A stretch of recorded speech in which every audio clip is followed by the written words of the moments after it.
Well, good evening, everyone. I'd just like to invite you all to take a seat. We're ready to get started here. Tonight's public forum by TulsaNow is entitled Passing the Popsicle Test, A Better Tulsa by Design. And I also would like to mention that if during the course of the evening you get a little antsy or need a little something to drink or a snack, we do still have coffee and snacks in the back. You're welcome. Welcome to just make yourself comfortable. Also, when it gets close to the time for panel, you may have picked up little note cards. Those will be for the panel discussion. If you have any questions that come to mind throughout the course of the presentations, please write them down. If you don't have any note cards, we will have someone passing them around later. Passing the Popsicle Test. Cited from the Congress for the New Urbanism, cited at cnu.org, the Popsicle Test. An 8-year-old in the neighborhood should be able to bike to a store to buy a popsicle without having to battle highway-sized streets and freeway speed traffic. Our agenda for the evening. We'll have a brief review of TulsaNow's mission and values. Following my discussion, we'll have What is Land Use by Jamie Jameson, also a past president of TulsaNow. We will have a presentation by Russell Klaus from the Oklahoma City Planning Department. We will then have a discussion on use-based to form-based codes by Michael Bates.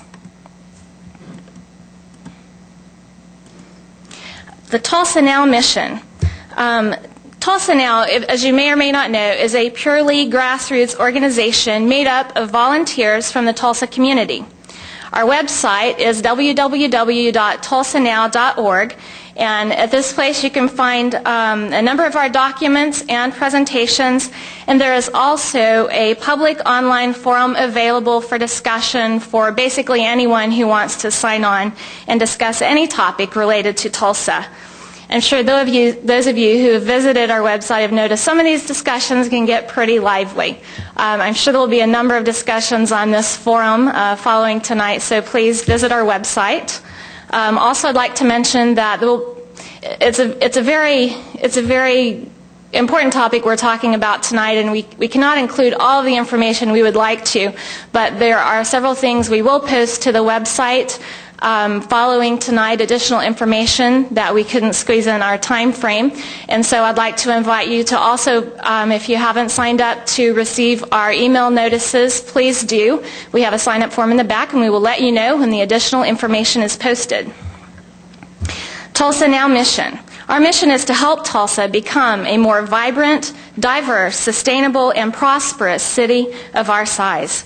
We will achieve this by focusing on the development of Tulsa's distinctive identity and economic growth around a dynamic urban core complemented by a constellation of livable, thriving communities. TulsaNow core values: diversity of people, cultures, the built environment, and an economic base. A vibrant, walkable downtown and of revitalized core neighborhoods at the heart of a regional strategy. The role of design at all levels in the physical planning and shaping of our collective future. In a sustainable environmental and economic development policies.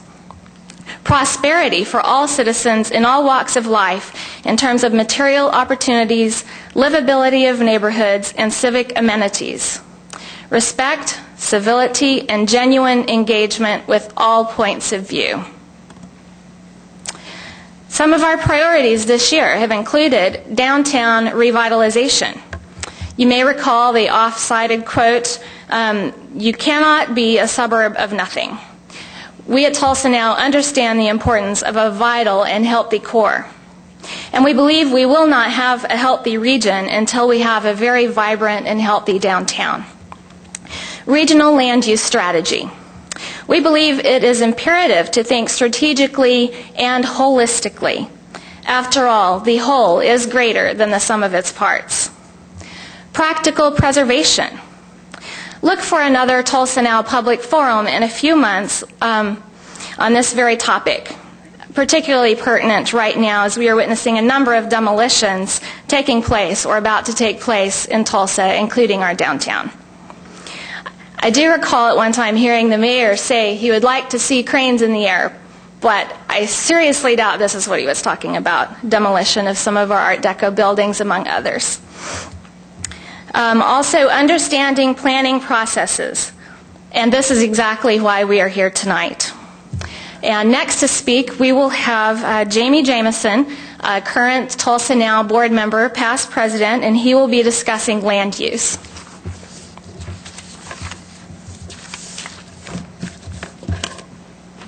Thank you. Hi, everyone. Let's move on a slide.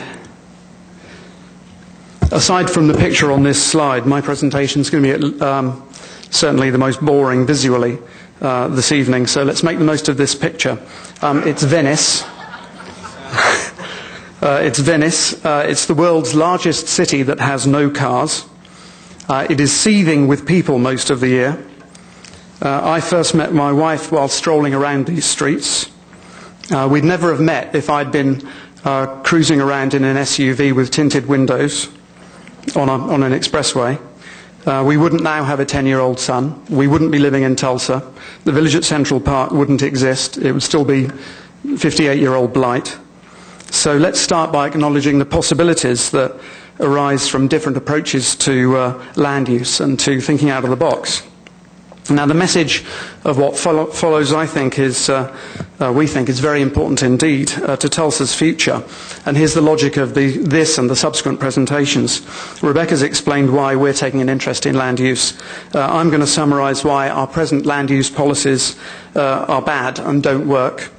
Our guest speaker, Russell Klaus, will give us a well-informed and impartial perspective. Russell was featured on Studio Tulsa yesterday and did a terrific job of summarizing both what Oklahoma City is up to and offered a very good diagnosis of where we are here too.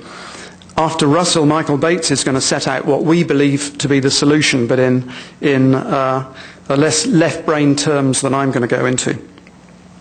You then get the chance to address questions of a group of panelists, 5 or 6 panelists, each representing different walks of life. Russell will be on that panel. We won't, so that there's a genuine interplay between people on the panel, some of whom won't have seen any of what's being presented now. We aim for the presentations to last no longer than an hour, so I'm going to gallop with undignified speed through my bit. At the end of it, what we want to do the purpose this evening is to set out a concrete proposal for a much better way of planning and administering our land in Tulsa to the benefit of Tulsa's taxpayers. So here we go. Why focus on land use at all? Well, land use affects our ability to compete with other cities and attract jobs. It affects land use affects our cost efficiency, the way we administer land. It affects our cost of living, consequently. It affects our health. It affects the livability of our neighborhoods. It affects the vitality of downtown, and all our collective downtowns, for that matter.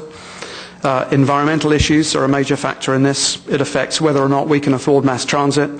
It affects accessibility of schools and whether you're going to be condemned for 12 years to take your children to school by car or not, or whether they can walk or cycle to work safely. It affects the vitality of our arts community. In other words, it affects absolutely everything. Now, don't get us wrong. Development isn't the problem. It's really the solution. The real problem is the patterns of development, and this is something that needs to be got across to other developers and builders. It's the patterns of development that we're talking about here, not the principle of development. We're not saying we're a bunch of anti-growth NIMBYs. Now, zoning. Let's a quick word about zoning. We all talk about it. Zoning sounds pretty boring, and it is. But importantly, it's only one way to regulate land. There is at least one alternative. It bases land regulation on the use to which land is put. Ordinances tell you what you can't do. Zoning ordinances tell you what you can't do. They tend to be very numerical, quantitative. The books of ordinances can be about this thick. It's very tough for an average human being to cope with. What it doesn't do significantly, and this is like a trailer for what will come later, it doesn't encourage the property owner. It doesn't suggest creative or interesting things that the property owner or developer or builder can do.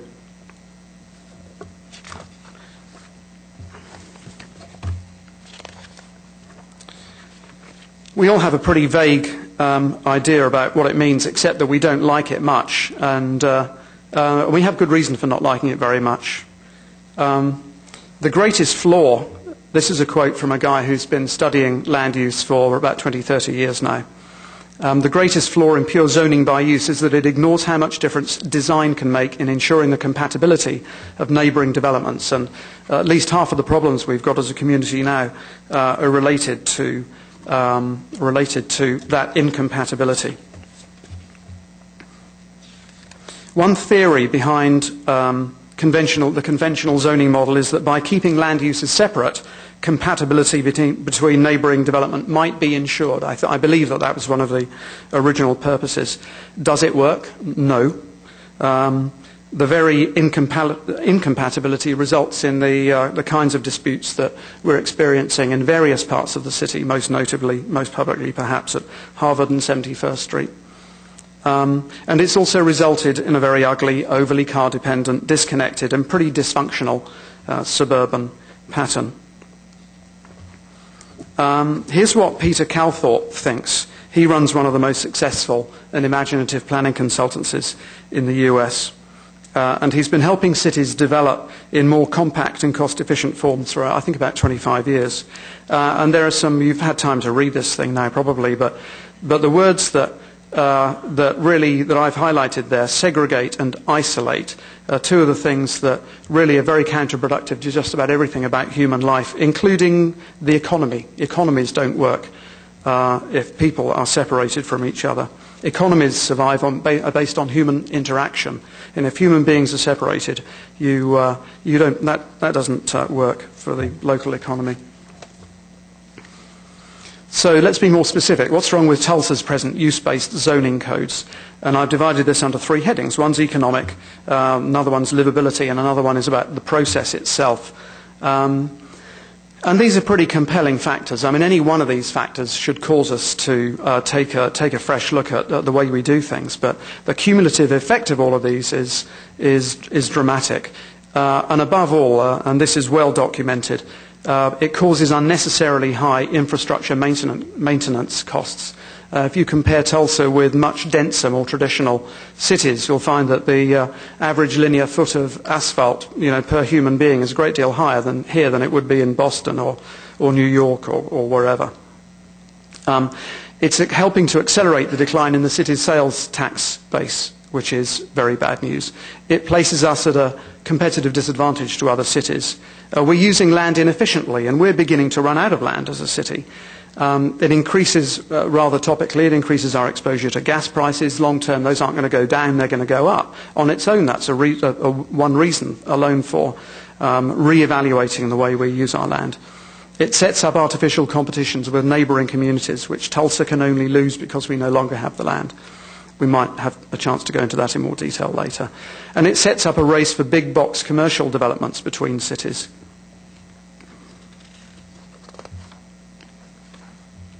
Livability, and these are the more human things. And incidentally, all of these assertions aren't just me. They're all pretty well documented. Zoning, use-based codes, isolate and segregate people. They make it difficult for many, the poorer in particular, to get to work. It makes mass transit non-viable, period.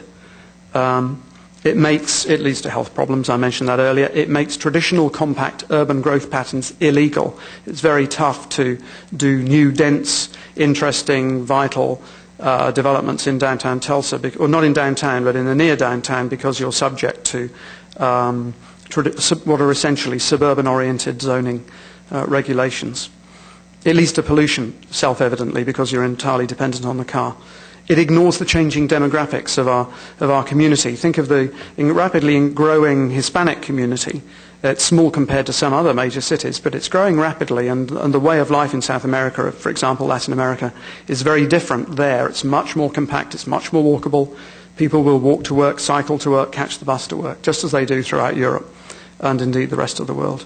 So by just having low-density sprawl, among other things, it militates against traditional ways of life. I would argue that it ignores our responsibility to future generations because, again, the way we're gobbling up land. Finally, a word on the process for the poor bureaucrats, administrators who have to cope with this. The terminology of zoning must be very tough to explain to normal human beings day to day. We all battle with it, even those of us who are developers and builders battle with it, and it's pretty incomprehensive to ordinary people. Furthermore, within the process, there's no vision or there isn't intended to be, indeed. There's no long-term vision or coherent strategic framework for where we're going as a city. Just a quick word about infrastructure costs. Recent research shows that, I read recently, that fire trucks reach their fires much faster in denser communities than they do in low density, typical suburban communities.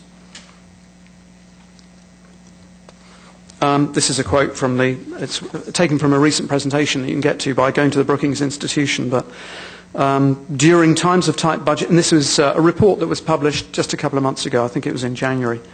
During times of tight budgets, more efficient and beneficial growth strategies make more sense than ever, and experts agree more compact, dense communities save taxpayers money and improve economic productivity.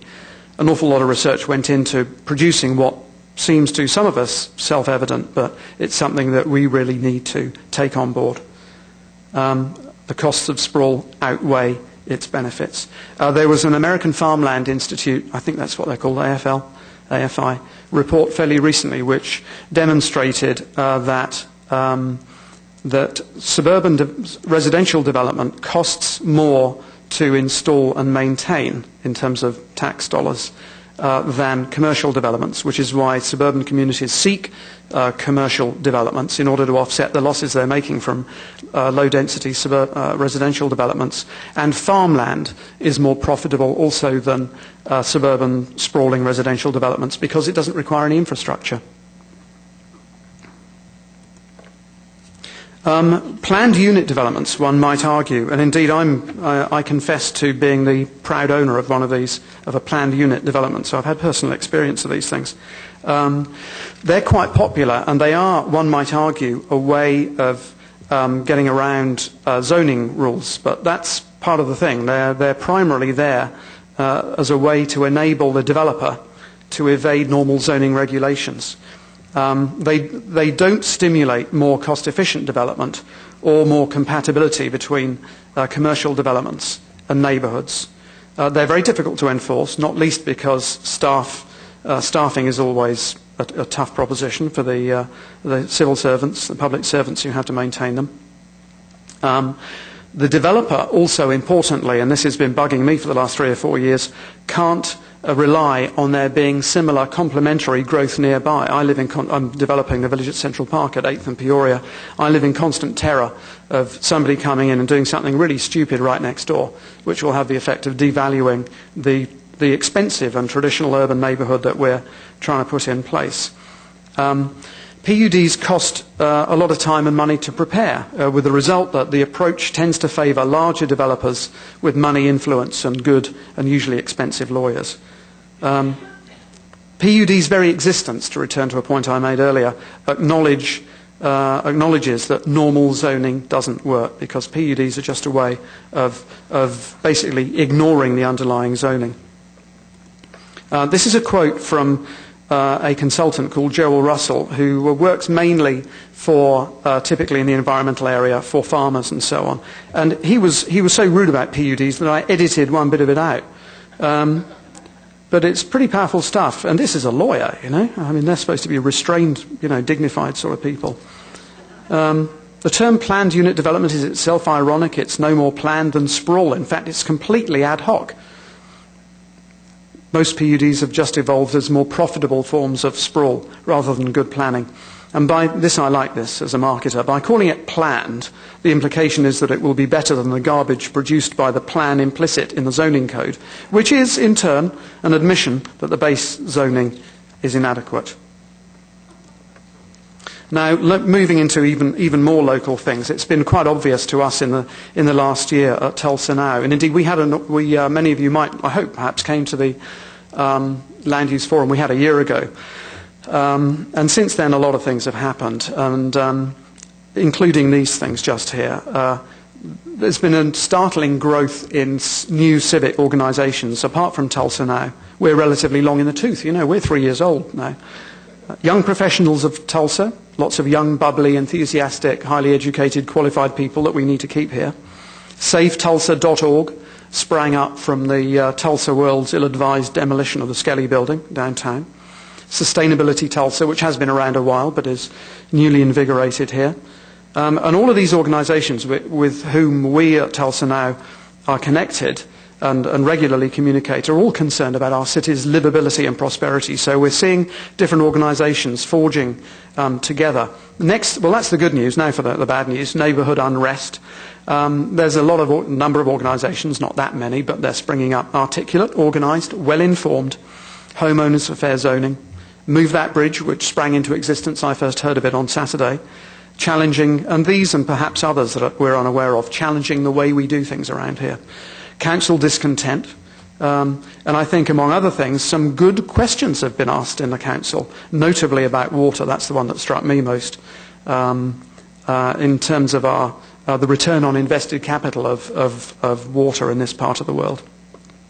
Administrative meltdown. Now, poor old INCOG is between a rock and a hard place. On the one hand, it's got developers wanting to carry on doing the way they've been doing things for the last 30 or 40 or, for all I know, 50 years. And on the other hand, neighbourhoods who, as I said, are getting increasingly articulate. Now, meanwhile, they're suffering from a constant stream of variances. Just go to one of the regular hearings, which are sought to evade present use-based codes. Now, this kind of sends a message. To me, it suggests that something is wrong. And out there, unsurprisingly, and it's perfectly human among particularly builders, realtors, developers, people who have been doing things in a certain way for a long time and who rely to make their bread and butter on the predictability of their daily lives, are naturally reacting to this with responses or comments like this. You know, any development is good development. Has been a philosophy in Tulsa for decades. I've heard it said that there's no demand for new approaches around here. Well, you can't tell me that. I know there are, because I meet them every single day. I'm the junior sales associate in our business, and I meet baby boomers, young people, seniors every single day who are looking to escape the yard, be able to travel more, be near the shops, walk to the restaurants, cycle to work, and so on. I meet them every single day, so there is a demand. The other thing, neighbourhoods are stifling economic growth. They're just anti-growth NIMBYs. That's an abbreviation of what you often hear. It just ain't true. Neighbourhoods they've got money vested in their homes as well. They move into neighbourhoods with certain expectations and requirements, quite rightly, whether they're aesthetic or whether it's to do with the livability, safety of their neighbourhood. So these are all symptoms of the need to change. And there's a couple of other good reasons. Now, one terrific idea, I think it's a terrific idea, Arkansas River Project. It's it's a really big idea, an imaginative, major, long-term project. Now, you've already had a chance to read this, but if it's a long-term project in a community that's changing as quickly, or in a world that's changing as quickly as ours, we can't just think about what people are looking for today. We need to think about what people are going to be expecting and what demographics are going to look like in 30 years' time, because that's when the Arkansas River Project will probably come to fruition.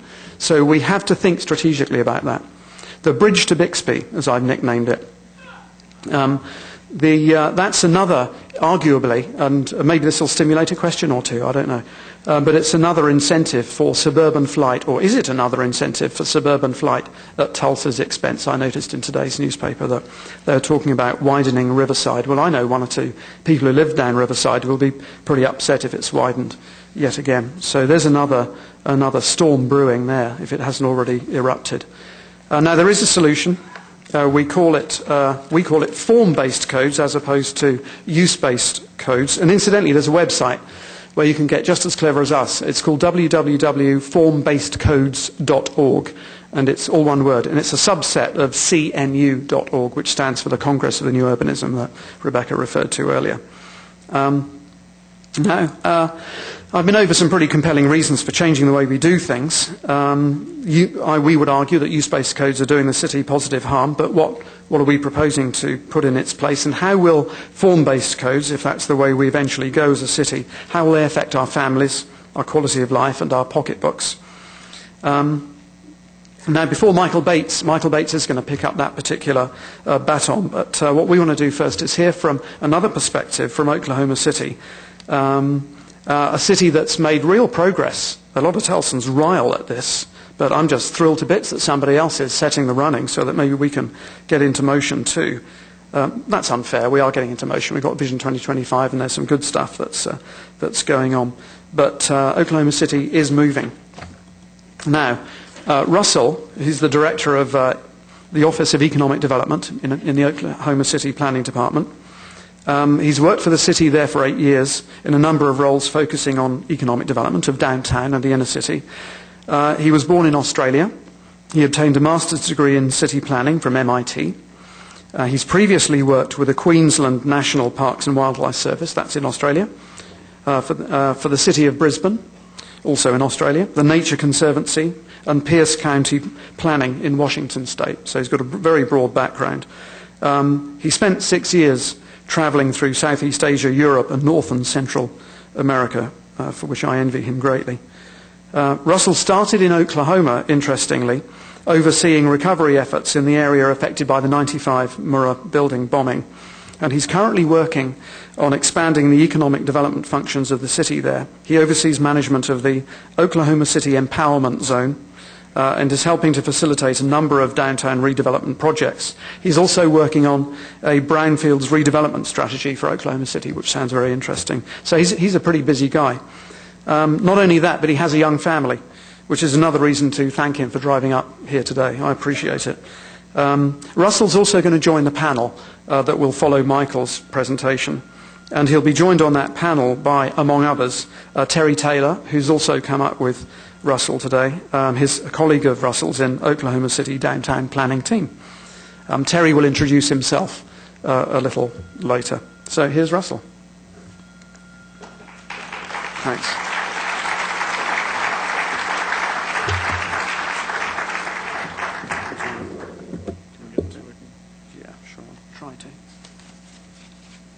What's your name? Intro loop. You in here? PowerPoint slideshow, is that you? There we are. Great. Yeah, I just fiddle around with the mouse there. Should hang around in case I see it. Well, what's it going to take me for? This one? You can use that and just click on the left one there. The left? Yeah, it should be a bit easier. And you can go backwards and forwards in theory down the bottom here. Goes a little backwards. Oh, the arrows you can go there. forwards as well, but if you just click that on the left. Yeah, this way. Yeah. That way. I'll just use that.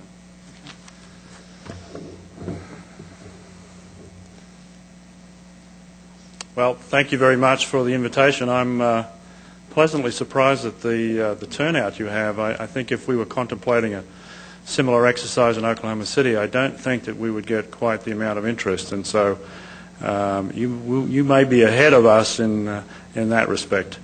I'm going to touch on stuff that's a little bit different from what Jamie and Michael will touch on. I'm going to give you a rundown basically of what we're doing in Oklahoma City from an economic development perspective, and then I'm going to take this opportunity to get on my soapbox and talk about some of the things that, like Jamie has done, about the things that we could do better. And if you get nothing else out of this evening, you should be able to make a clear distinction between what is an English and an Australian accent.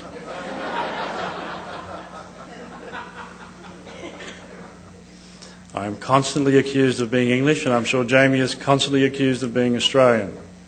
You need to watch more foreign films.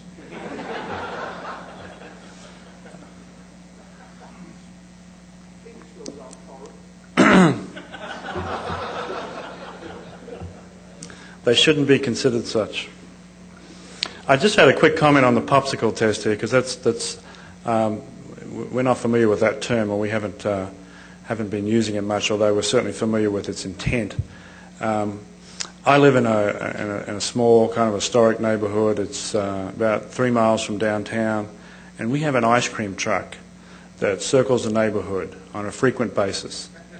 And as Jamie mentioned, I have small children. I also have larger children.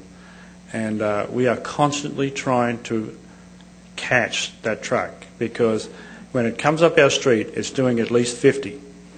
And How the hell it's supposed to sell popsicles is beyond me. It's been doing it for years and we're yet to catch it.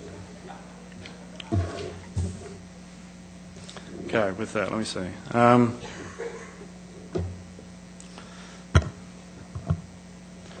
stand a little bit to the side. Jamie had asked me to talk about the planning strategies that Oklahoma City is using. Some of these will be familiar with you and some of these are unique to Oklahoma City. Obviously you've heard about MAPS. We've completed MAPS 1. That's been extremely successful. I'll give you some numbers on that in a minute. We're now in the middle of implementing MAPS 2.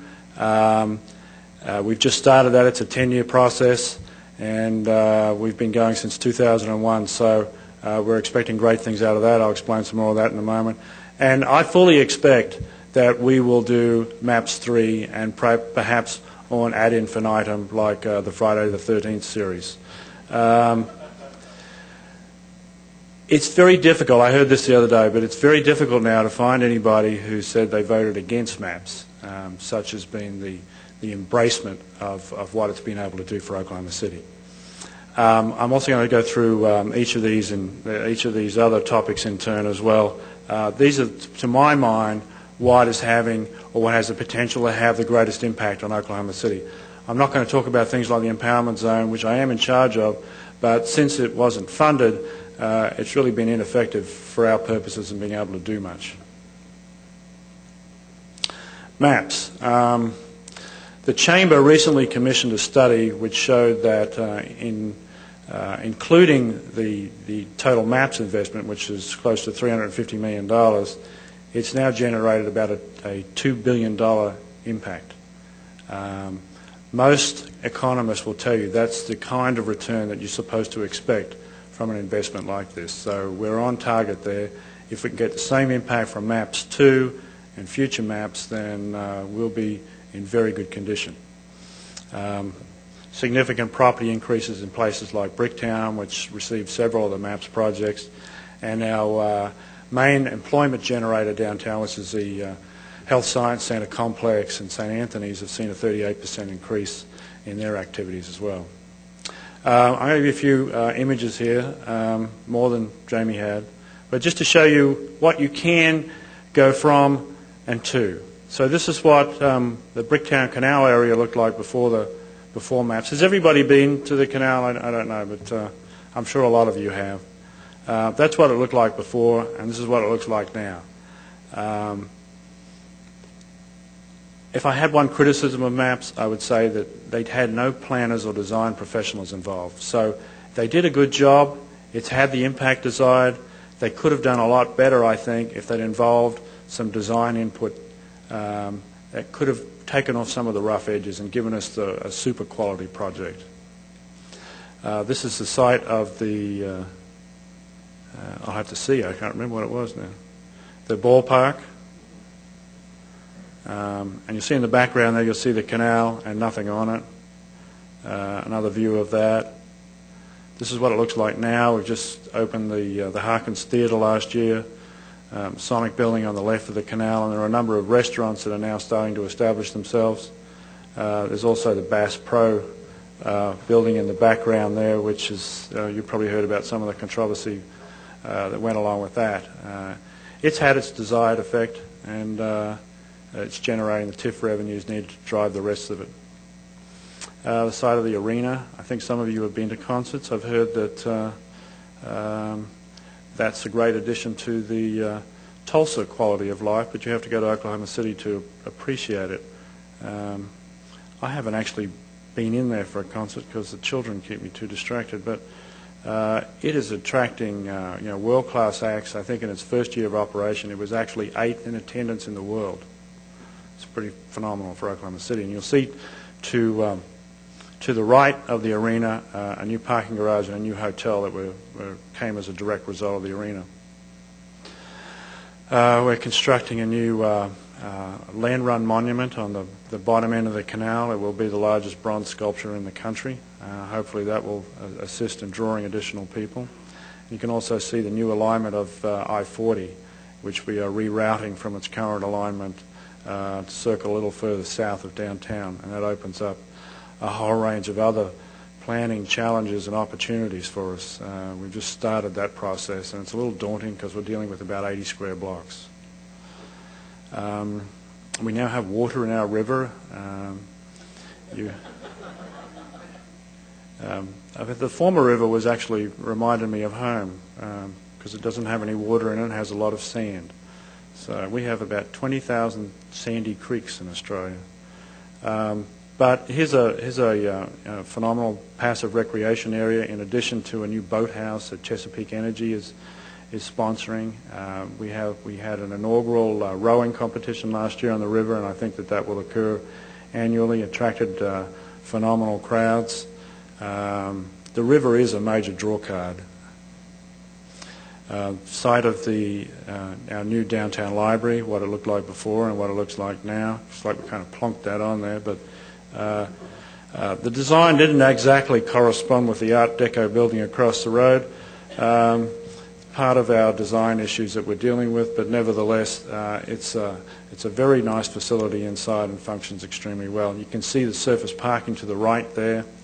That has been partially replaced now with one parking structure, and the deck to the left of that behind the library has been ripped down the last couple of days, and we're building phase 2 of that parking garage. Not necessarily something that we in the planning department agreed with. It was an engineering project, politics involved with some of the local property owners. We feel we have more than enough parking. People don't need to park at their desk. The Civic Center, which has been upgraded and is now attracting both the acts that it did before and a new class of acts. MAPS 2, in case you're not aware of what it was, it's a 7-year 1-cent sales tax increment. It will generate over $600 million for the rehabilitation, redevelopment, and reconstruction of schools in the Oklahoma City area, as well as in the metro, about $150 million generated for construction projects there. They are well underway on a couple of those schools. Another criticism, I'd say, no design input. We are relying on whatever architectural firms these projects have been assigned out to, no oversight on design. They'll be functional. They possibly could have better design. We really don't know because we're not involved. Fiscal impact study is something that we have just begun. We've hired a consulting firm to look at some of the issues that Jamie was talking about in terms of the costs of supporting development on the fringe. I really think this is the Pandora's box for Oklahoma City. Once we've opened this genie, it's going to be very difficult to stuff it back inside, because what they're going to find is that there are significant subsidy costs for fringe development. It should cause quite a bit of consternation in future policy making, but we've had our head in the sand on this issue for a long time. Finally been enough pressure to make it happen. Planning department, last planning director was fired for mentioning issues like this. Nobody take it back to Oklahoma City and get me fired, please. The river master plan, because we now have water in the river as a result of the MAPS dams, we have an opportunity to really capitalize on a phenomenal water feature. And they've just completed a conceptual master plan for this area, and it is one of the best master plans I've seen. Everything that they've got on there, I would agree, is about the best use for the sites that they've designated. It will take a long time to implement, obviously. It'll be about a $1 to $2 billion enterprise. It'll probably take, I'd say, 30 years or more to fully develop this. But once it happens, it will redefine what Oklahoma City is. Just some of the concept drawings out of the plan. This is towards the west end near where Dell is now. You can see this is a very harmonious interaction with the waterway. A kind of aquatic village, has all the elements of a successful urban village, wide walkways, retail on the ground floor with residential above, lots of trees, and it's on the water. It's the perfect formula for a successful urban village, and I think that they will have no problem at all, once this is constructed, filling it. An additional neighborhood on the eastern end, adjacent to the flyover. Downtown Strategic Action Plan, we do have a large focus on downtown, and a couple of years ago we completed this plan. It is a living document. It's been adopted within the comprehensive plan, but it's a living document. There are 4 committees that continue to work, meet very regularly. They address things like financing and marketing and planning issues, and so they're dealing with everything that's going to affect downtown. This is basically how we're driving what we do in downtown. Sector plans, we are currently doing a comprehensive plan update, and this is a different approach from what we've taken in the past. Formerly, we used to just invite the entire city to come and express their views. Now we're focusing on the geographic areas that are of interest to the neighbourhoods. So we've got 6 sector plans. This will take about a 2-year process. We'll update the plan. We'll have a better idea of what people are thinking, and then in about 5 years plus, we will actually do a completely new comprehensive plan. And hopefully this will be one that we can implement. These are really just, the comprehensive plan in the past has acted as a guide. It needs more teeth. Put a lot of effort into determining what people's needs and wishes are. We need to make the effort to actually enact those in policy in our development strategies. We do a lot of work, and our division does a lot of work on targeted redevelopment revitalization plans. These are some of the areas that we're involved in now. I've got those articulated on this photo of downtown. Downtown is kind of the core area in the middle there, beneath the green area, the medical business corridor. That is essentially an effort to try and link the 2 health centres downtown, the Health Science Centre on the right, which is in orange or above the orange area. The orange area is a proposed expansion area, and then St. Anthony's on the to the west. We believe there's a lot of potential synergy between those 2 facilities. They haven't talked to each other much in the past. We believe there's a lot more opportunity to engage, and hopefully this planning effort will enable that to happen. There's the I-40 expansion area that I mentioned, the Reno Corridor Study Area, an area of very underutilized land, but it's at the intersection of I-35 and I-40. Has a lot of potential for regional distribution or anything of that nature. Financing, as I mentioned, MAPS has been one of our most successful mechanisms for doing the things we haven't been able to do in the past. We're also getting more progressive about our geo bond issues. We're starting to look at, we've included streetscape plans in the last one, and we're considering putting economic development funding in the next one. We are very aggressive about pursuing grants from whatever source available. Whoever has money, and if it fits our mission, and we are eligible for it, we will go for it. And we have to, because we have utilized pretty much all of our reserves in what we've done so far. Dell and the Skirvin have basically depleted us now. We optimized TIF. We now have 5 TIF districts and are working on a 6th. And we have several others that are considering using TIF as well. The county is scared us when we call them now. And we're developing new financing mechanisms, which I'll go into later. Some of the other stuff that's ongoing at the moment, we've just revised our subdivision and zoning regs. These are pretty much just a tweak. We're still not at the point where we could be as adventurous as Jamie is postulating. It's just not there yet. As I mentioned, the last planning director was dismissed for that, and the planning department was dissolved a few years ago as well for that same reason. So we're a little antsy on that. Baby steps, but I think things are turning around. I think we'll get there. Terry is currently responsible for amending the downtown zoning from a motley mix of 15 or more zoning districts. We're going to narrow that down to 2. And we will essentially have, it will be a CBD and a CBD fringe, and we will rely on design to be able to ensure that compatibility, because we're allowing a wide variety of uses, everything is, other than smoke belching stuff and outdoor storage. And we will rely on design to ensure that there's a compatibility there. And the river I'd mentioned before. The kind of response that we've got from the community has generally been extremely receptive. People are engaged. They want to be involved. They're somewhat wary because they've been involved in a lot of planning exercises before that have ended up on shelves. So there's a tendency to consider the city as a monolithic organisation where everybody is a clone of the other, and we're not like that. We don't like to consider ourselves in the same realm as the Public Works Department. They tend to concrete everything. We like to try and plant trees.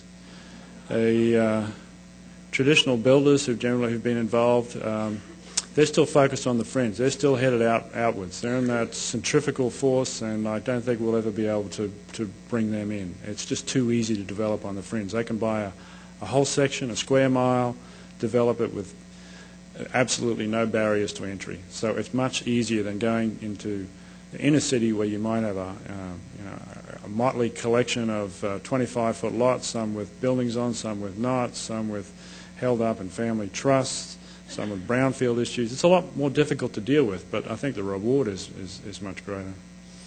Downtown stakeholders, one thing we haven't seen in a long time, they're starting to fight over project opportunities, so that's great. And we're getting outside developers come knocking on our door. At least once a week we get somebody come in with a proposal, usually with a handout, but sometimes just looking for site and technical assistance. And the overall response, as I said, has been extremely positive, and MAPS has played a key role in that. So what we've done right, we've established momentum. We are not looking back anymore. We've got nowhere to go but forward. And I think that's a key thing. If you can get that confidence, if you can get people thinking big, thinking creative about how to deal with the issues that every community deals with, then you can really just start to make a major difference. And I think opportunities like the river will enable people to see what you can do. MAPS has shown us that to some degree. We need to go the next step up. We also have very good partnerships with other organizations, the chambers and county and school board, etc. Now this is my soapbox section. In terms of what we could do better, we don't have, a comprehensive plan is to some degree articulating the vision of the community, but we're not implementing it. We don't have any great driving force to tie everything together.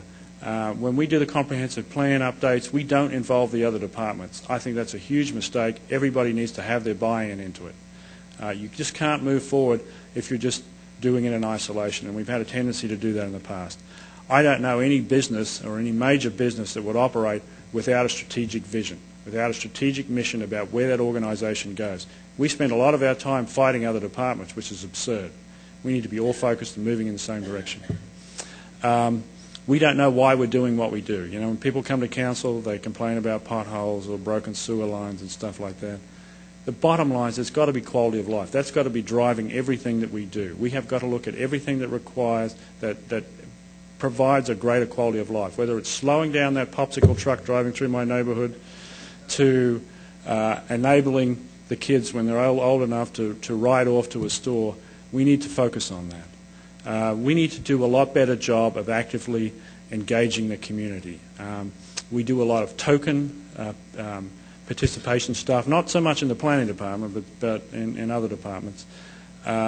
We need to, this is a democracy, they need to be fully engaged, as you are tonight, which is great. And we need to ensure that they are informed. People don't engage because they don't know what's going on. They don't know what we do, therefore they don't think about how they could participate. We need to do a better job of informing them. In Brisbane, we used to do surveys on a regular basis, several surveys on issues, on particular issues each year, and incorporate that into policy. You have to know what people want. We just guess, and it's not good enough. We need to work more closely with metro jurisdictions. Jamie had touched on a regional approach. We consider that extremely important. We're one of 9 jurisdictions there in central Oklahoma, and we don't talk to each other, and that's absurd. We just compete with each other. We don't need to be competing with each other. We need to be competing nationally and internationally. We need to reduce the duplication of services. Oklahoma County is almost the same geographic area as Oklahoma City. They build bridges and roads. We build bridges and roads. They do police services through the sheriff's office. We do police. It's a duplication of effort, and it doesn't make any sense. We need to solve the school problem, the inner city school problem, where part of the way there with MAPS 2. We also need to focus on the quality of teaching. Quality of teaching is essential. People, on my block alone, this is an example of what's happened. In the last 2 years, 5 families on my block have got kids under 5, have moved out of that neighborhood, moved to the fringe because of the schools. We can't consolidate the inner city as long as you've got that turnover. Subsidizing growth on the fringe, the fiscal impact study will hopefully give us the numbers to provide an argument to start tackling this issue. The comprehensive plan, as I mentioned, needs more force behind it. We need to give it teeth. We need to be much more creative, and the 2 other speakers are going to touch on this subject a lot more than I do, but I agree with everything that Jamie said. Appearance is everything. It's why people go to Paris, why they go to Sydney, why they go to Brisbane. They go there because it looks good, because they can people watch. Everybody goes there for the same reason, and you get this wealth of interaction opportunities. You can't do that driving 50 miles an hour down the road, passing somebody. We need to proactively recruit our future. That means we need to go out there and we need to look for the businesses and the amenities that our community has stated that it needs for quality of life. We need to proactively try and grab those amenities or those businesses, services from elsewhere outside of the city and recreate them here. We don't have to reinvent the wheel. A lot of this stuff has already been proven and tested in other parts of the world.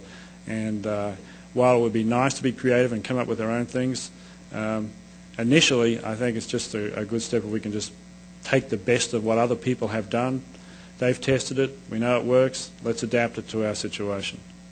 And by the same token, we need to know what's going on. We need to keep a much better finger on the pulse regarding what the trends are in the national economy, the international economy, community services, entertainment, etc., and then bring that back to Oklahoma City or Tulsa in your case. We need to be more open to change. I can't tell you how many times in Oklahoma City I've heard, well, we ain't never done that before. Followed shortly after by, and we ain't never going to do it. That doesn't get us anywhere. If you stand still, you're just going to get run over. And it's a very competitive world. We need to be open to change. We need to exercise a hell of a lot more energy in changing things so that it works better. By the same token, we need to be open to outside ideas. We tend to think that we have ownership of all the knowledge in the world, and obviously that's not true. We've got to get past this parochialism. We need to provide an environment that encourages greater diversity. You've probably heard of Richard Flower and the creative class and everything else. Diversity is already there. We're having a little spat at the moment in the county office because one of the commissioners wants to outlaw diversity. Now, I'm not quite sure how you outlaw diversity, but if we all look like him, we're in big trouble. And just to show you that we're not doing it all right. This is Main Street in Oklahoma City as it used to look, and prior to the construction of the new parking garages, that's what it looks like now. I call this the car cancer. You see the beginnings of the tumor there in the historic photo with the Model T Fords, and that's what it evolves into if you don't control it. So we've still got a long way to go. We feel very happy with the progress that we've made. We feel very excited about the opportunities that are yet to come. And I certainly enjoy the challenge of dealing with that. And I look forward to your panel questions. Thank you.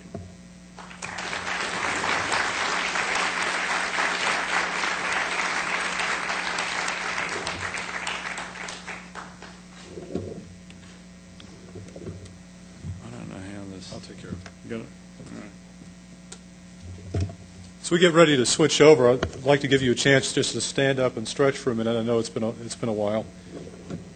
And also remind you that in a few minutes we're going to have a couple of people circulating through the house, picking up the cards that you've gotten.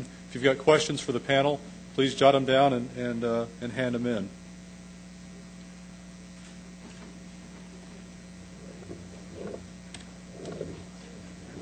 Right. All right, you can sit back down now, if you're ready.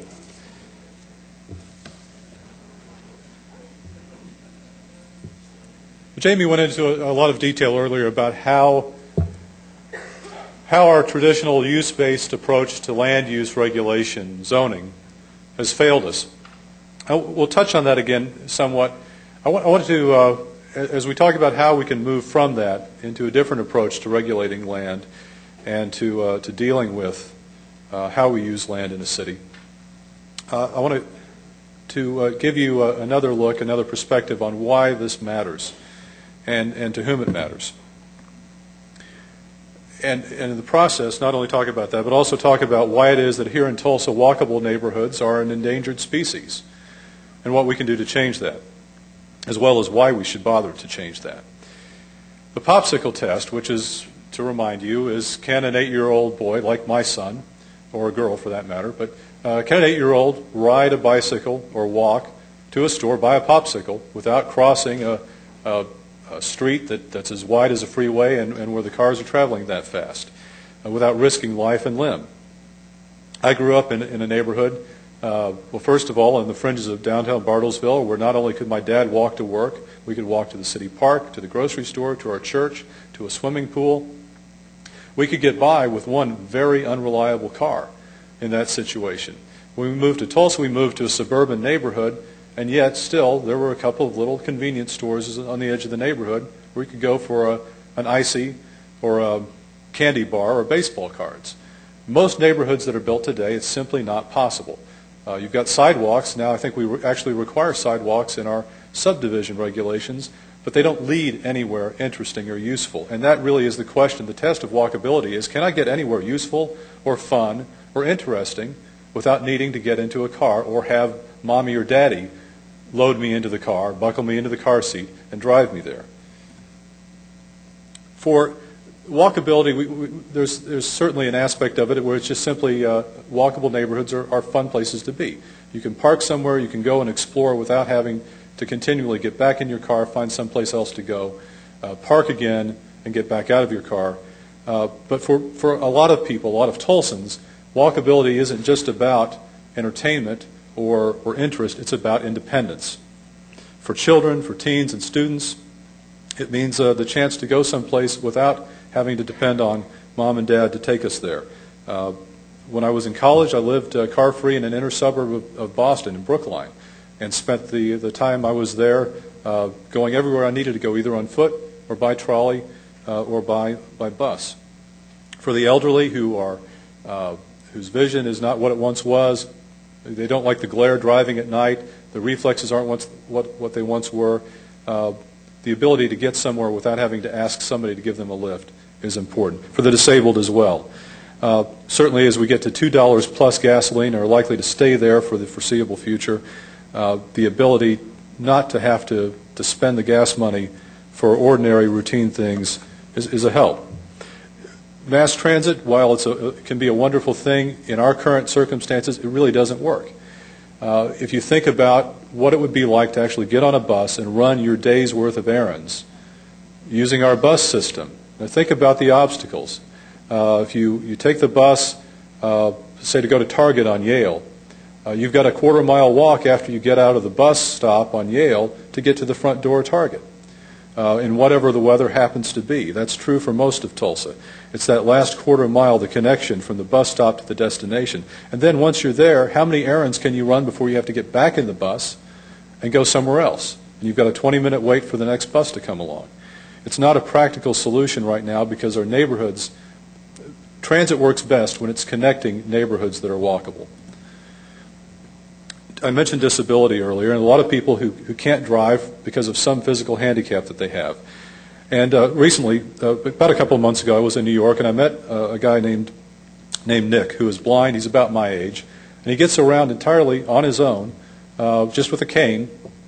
And I was amazed by that, and as I got to know him and talk to him, I found out a little bit more about how he's able to manage that. And really, it's some characteristics about the urban environment in New York that make that possible. And I contrasted that with somebody who goes to our church, a guy named Danny, who lives here in Tulsa, out on South Lewis. He's got cerebral palsy. He can walk somewhat, but he can't He can't go long distances on foot. He relies on a motorized wheelchair to get him most places that are a little too far to walk. Now, for Nick in New York, walkability means there are people on the street, and as he's navigating the streets, if he needs directions or if somebody needs to warn him about a hazard, there are people actually around who are walking themselves from one place to another who can help. On Lewis Avenue, down near 71st Street, as Danny tries to go to the store, which is about half a mile away, well, there are no sidewalks leading there, and he's been pulled over by the police for running his motorized wheelchair on the street, just trying to run an errand. If he were to get in trouble, there's nobody else walking around who could give him a hand. In New York, because there are people on the street, there are reasons for taxis to be out there to take people a little further distance than they can get on foot. Here in Tulsa, you've got to call in advance to get a taxi. If you want to use the Lyft system, which our disabled citizens are able to use, you've got to call pretty much a day in advance to reserve a trip. In New York, it's safe to get from the transit stop to your destination because you have streets and sidewalks. It's set up for people on foot. Here in Tulsa, you've got vast asphalt parking lots which really aren't designed for people to walk across. The result, bottom line, is that Nick is highly independent and very satisfied with his lifestyle. Danny is very dependent on other people to get him from place to place. He's extremely frustrated and thinking very seriously about finding somewhere else to live. There are no sidewalks. There's no bordering retail. It's simply all residential. That goes back as early as the 20s. Those that exist, we don't have any way to protect them and encourage that pedestrian-friendly character to be maintained over time. That was a major issue when I first got involved in neighborhood activism back in 1992, when Albertsons planned to put a supermarket on South Peoria in Brookside, removing sort of the pedestrian-friendly, the street front storefronts that were once there, and putting in a very suburban-style supermarket, very attractive, but set back from the street with a huge parking lot in front. Here was an asset, a rare asset, as I saw it, that we ought to be protecting and encouraging, and instead we were actively in the process of destroying that. And as we've seen in other cities, if you do have these rules in place that establish, that preserve the walkability of a neighborhood, national retailers will go along with that. They have alternative plans that they will use. Walgreens, McDonald's, if they're told they have to, they will find a way to make that work and to meet their business needs. The current zoning code we have, as Jamie mentioned, makes building new walkable neighborhoods pretty much impossible. The problems with zoning are countless. The biggest problem really is that it protects us against factors that really aren't a problem, while it ignores some factors that really are critical. I'll give you an example. Commercial high-intensity zoning, CH zoning, which you have, if you take a look at a map along 15th Street, 21st, Harvard, Peoria, the major commercial strips in the older part of the city are all zoned CH. The zoning code doesn't distinguish between a small one-story brick retail building that has a window on the front and signs and awnings, sort of traditional neighborhood commercial development. It doesn't distinguish between that and a huge two-story high metal barn with a 50-foot high sign out front. Both of those qualify under CH zoning. Now, I can tell the difference, I think you can tell the difference, and how that has an impact on the surrounding neighborhood, but our zoning code doesn't understand that difference. Now, it's been argued that you can use PUDs to create mixed-use walkable neighborhoods, and it's true that you could hypothetically do that, but in fact, PUDs are more often used simply to expand the area available for a traditional suburban commercial development in the traditionally urban parts of the city. You have this narrow commercially zoned area. They combine it with some residentially zoned area, and they claim that the two together kind of even out, average out into commercial services, CS zoning. I call that Norman's Law because Charles Norman has often made that case that really you're kind of averaging things out, and so it's okay to expand into the neighborhood, into the residential area, to put something that really belongs more properly out at 71st and Memorial than it does at 15th and Utica. While it's fair to say not every neighborhood needs to be walkable, and it'll never be the case because of all the development that's taken place over the years. Certainly, we need to preserve the walkable neighborhoods we have, and where it's possible, to encourage more neighborhoods of that type. Now, how do we get from the current land use regulation system, which I think developers, neighborhood associations, nearly everybody would agree is broken, to something that will work well? What are the marks of a good land use regulation regime? First of all, there ought to be liberty to create. That ought to be maximized as much as possible. Focus on regulating the things that really make a difference, and allow freedom as much as possible in every other respect. There ought to be predictability and clarity. There ought to be clear guidelines that everybody involved, all the stakeholders, can know in advance. Right now, neighborhood compatibility, which is often cited in the zoning code and the decisions that are made at the Planning Commission and the City Council, it really depends on what the Planning Commission, the people who sit on the Commission at the time, the people who sit on the Council at the time, think neighborhood compatibility means. It would be much better if you could define what those factors are so that a developer could know, a homeowner could know what exactly is going to be permitted here and what is going to be forbidden. The process needs to be timely. If somebody's trying to build something, time is money. There's going to be a cost to delays, so you want to try to eliminate delays as much as possible. If at all possible, set things up so that most development can go straight through without a lengthy process. And the process has to be fair. That's a serious lack right now. There's a definite sense that the system is tilted in one direction, both in terms of the people who sit on the Planning Commission, the way the laws are applied. 71st and Harvard is a great example. From the perspective of the neighborhoods, they were not treated fairly, and there's a trust problem that results from that. But the bottom line, really, after you deal with these other factors, is does it help or hinder building the kind of city that we want to live in? Form-based codes differ from use-based.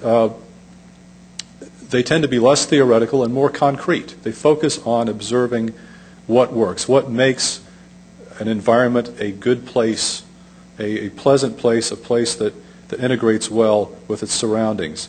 One observation, this comes from a website called citycomforts.com. City Comforts is a book written by an urban planner named David Zucker. He came up with this diagram that shows a really basic distinction. If you want an urban-style development, where you put the parking is the key issue. Do you put it up on the left side? You have the main street and the sidewalk. If you put the building up near the sidewalk, you've got an urban-type development. But if you put the building back and put the parking up front, it's more of a traditional suburban style development, and that has an impact on whether the development is walkable, pedestrian-friendly or not. He came up with these 3 rules of urban design. You want to create and preserve a walkable commercial area like Cherry Street or Brookside. Real simple. 3 basic rules that cover most of the issues. Build to the sidewalk, make the building front permeable, be able to see in from, have a window, not a blank wall, be able to see from the interior to the exterior and vice versa. And then prohibit parking lots in front of the building. Put the parking to the side, on top, under, behind, but not in front of the building, so that there is a kind of a street wall. And he feels that if you just have these 3 rules in place, you've gotten most of the way there to preserving the quality of a walkable commercial area. You'll notice that none of those 3 rules involved the style of the building materials. It really all had to do with the relationship of the building to the street and its surroundings. Miami, Florida is going form-based. There was an article in Sunday's Miami Herald that talks about their transition to something called Miami 21. The reasons: the current code is multi-layered, complex, lawyer-intensive, and subject to political influence. And the result is inconsistent decisions that lead to urban incoherence and embittered residents. Does that sound familiar to anyone here? I think it's pretty much what we've got here in Tulsa. There are benefits, and this is a long list, but there is a focus on design. It's visually oriented, not numerically oriented like our current code is. It's possible that for homeowners to work with the developers, not against them. There's more flexibility for developers to be creative, to increase profitability by increasing density, and increasing predictability. And for public officials, easier to administer. There is an agreement in advance on what the neighborhood compatibility means, and therefore, hopefully, less contention and smaller caseloads. You don't have, hopefully, under this kind of system, the 10 or 12-hour Board of Adjustment meetings that we sometimes have now. Where could we use form-based codes? Most of Tulsa's already developed. And so, is there really a place where this is going to matter? Well, in fact, there's a lot of demand for infill development, changing, raising the use, intensifying the use of land that was developed many years ago. Some targets that I see of opportunity focus on form-based codes where we're looking for infill to preserve and enhance walkable neighborhoods. Focus on a form-based code for a place like the East Village, or now it's being called the YP zone, east of Elgin here in downtown. Largely vacant. You've got an urban street grid. How can we make that place an urban place again? How can we make sure that we don't just plop a lot of suburban-style, big parking lot development, but actually create a city-like feel in that part of town? Form-based code could help. Suburban retrofits, where you've got an old, tired 1950s, 1960s vintage strip shopping center. Figure out a way to reintegrate that, create a mixed-use development that connects with the neighborhood instead of being isolated from the neighborhood. That's been done in many other cities. There's a great example in the Miami, Florida area where they took an old suburban mall and suburban development and are actually creating a kind of downtown for an area that really didn't have a downtown before. Form-based codes, they don't create development on their own, but where they exist, if you push the development through the code, what's going to come out is going to be more of an urban form. And it may take a lot of time, because it'll take time as developments move forward, as these codes are in place, to see the change. But over time, it will make a difference. How do we move to this? How do we start? Well, the first baby steps actually have been done already. We had, over the last several years, several infill studies done in Brookside, 6th Street corridor east of downtown, Brady Village here in downtown, and in the Crutchfield area just north and east of downtown. So those design guidelines were developed with neighborhood input, with business owner input. Those could actually be codified and turned into actual design codes for those districts. You have design guidelines. You could create design guidelines for the East Village area. And you could also find some pilot areas to try these ideas out for suburban retrofits and greenfield development in the outer areas. And there, you're going to have to find some interested and visionary property owners who are willing to work with you. Vision 2025 neighborhood assessments, there's an opportunity to get funding for neighborhoods who want a plan like Brookside and 6th Street and so forth have already. And there's some money there that's available for use if neighborhoods are willing to apply for it. And it could help define design guidelines to preserve the character and improve the neighborhoods. And as we see from Oklahoma City, this sort of thing is already legal. The enabling legislation is in place. We can do it because Oklahoma City has already shown how it can be done. There are some key ingredients that may or may not be present right now. There has to be a willingness to compromise, both from developers and from homeowners. There has to be a vested interest in change. Homeowners certainly have that vested interest. Developers, if they feel like they can get their way as things are now, maybe they're not so interested, but hopefully they'll see that things could be easier and better for them as well under a form-based situation. Finally, there's got to be trust. Right now there's not a lot of trust, and it's partly because we've seen the people who have raised the possibility of change in the way we do land use in this city have been attacked, have been undermined. And it's interesting to me as I look around the room, and maybe I'm missing something, but the two city councilors that are here tonight are the two city councilors that have been targeted for recall by, among other things, the Home Builders Association and the Industrial and Office Properties Owners Association. It's clear to me that unless there's a backing down from this idea that anybody who challenges the status quo must be destroyed, we're not going to move forward as a city. But that's got to change.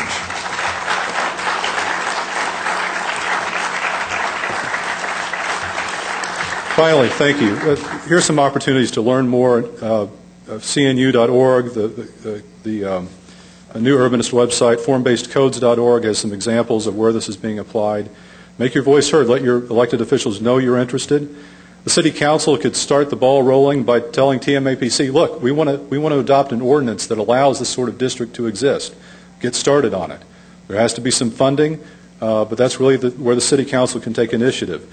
The mayor needs to appoint people who are on the Planning Commission who are open to these ideas and willing to be cooperative and work with the council and work with neighborhoods and developers.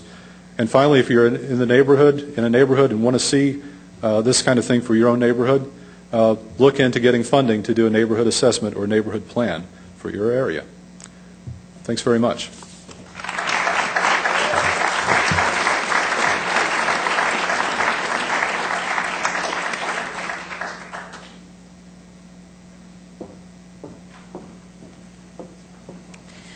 Well, it is time for the second part of our forum this evening. I just would like to personally thank all three of the presenters. I think you've all done a great job and presented some really important information. I'd like to thank the panel members who are here and we are about to hear from. I would also like to thank the city councilors who are here. Michael mentioned a couple, but I know it's kind of dark out there and hard to see them all. I'd like to thank Chris Medlock for attending, Councilor Tom Baker for attending, Jim Martino, and also Susan Neal. Thank you all for being here tonight.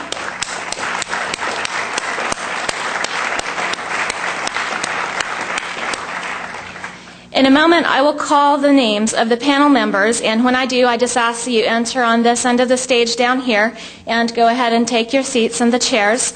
As we begin the panel, Kathy and I, perhaps another person or two, will be distributing note cards to any of you who do not have them, and we'll be collecting them as well for the facilitator. If you have a particular question you want to direct to someone specifically, we just ask that you write that panel member's name at the top of the card. I just really want to thank all of you all for attending. I'm looking forward to some very lively discussion coming up now. Okay, panel members, you've already met one. Russell Klaus, thank you for your presentation. And as you know now, Russell is the Director of the Office of Economic Development, Oklahoma City Planning Department. Your seat is on the end there. We have Terry Taylor, who is the Urban Redevelopment Specialist for Economic Development, City of Oklahoma City. Mr. Taylor is responsible for city coordination of the newly adopted Downtown Oklahoma City Strategic Action Plan 2010. Prior to working for the City of Oklahoma City, Mr. Taylor worked for the Tulsa Metropolitan Area Planning Commission, ANCOG. We have Casey Stowe. He is representing YP Tulsa tonight, that is Young Professionals of Tulsa. For any of you who may not know, Young Professionals of Tulsa is also a purely grassroots, unaffiliated organization made up of volunteers. They've been in existence about, it's getting close to a year now, several months anyway. Casey is an advisory council member of YP Tulsa and also the YP Access team leader. He is also, in his real job, he is Assistant Vice President of Oklahoma National Bank Midtown Division. We have Pam Deathridge. She is an architect, and she is with McFarland Davies Architects. She has been an active participant in the development of the Brookside Neighborhood Plan. We have Milford Carter, Senior Pastor of Sanctuary Evangelistic Church, 5th and Peoria. He is also a founding member of the 6th Street Task Force. And we have Wayne Alberti, Manager of Land Development Services at INCOG, Indian Nation Council of Governments, Tulsa Metropolitan Area Planning Commission. And thanks to each of you. Raise your hands if you need a note card, and we'll be collecting your questions. Thanks.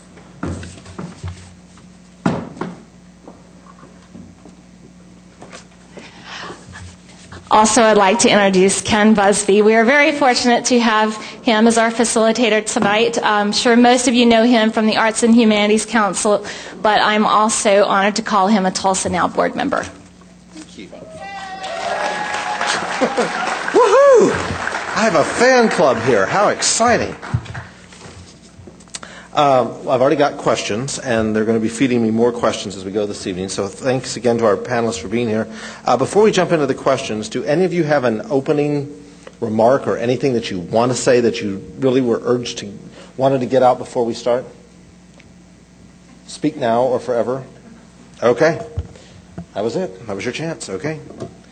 We're going to start with Pastor Carter.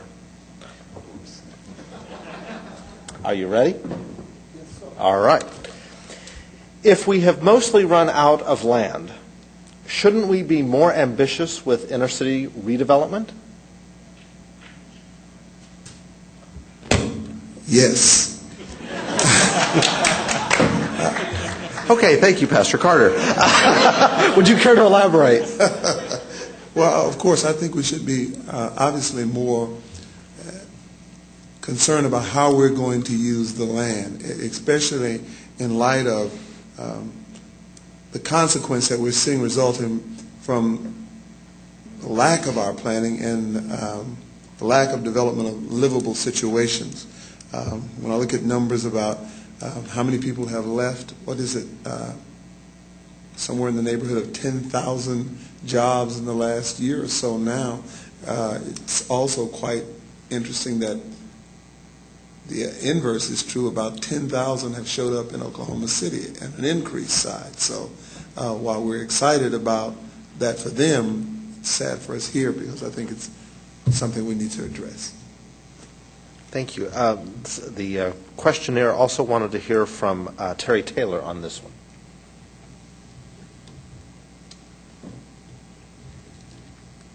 Yeah, excuse me. The land is important, and what our issue is a lot of our developers, they land bank, and our situation is somewhat different. For we are not out of land, unfortunately.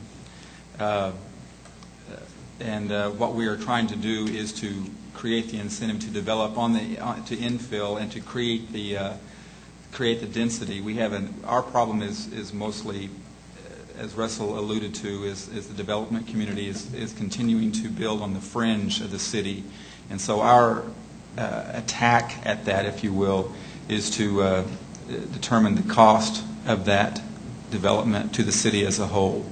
And hopefully we can steer that debate to greater infill development. So as we believe that infill does build a better city, and therefore your economic development is more secure as a city.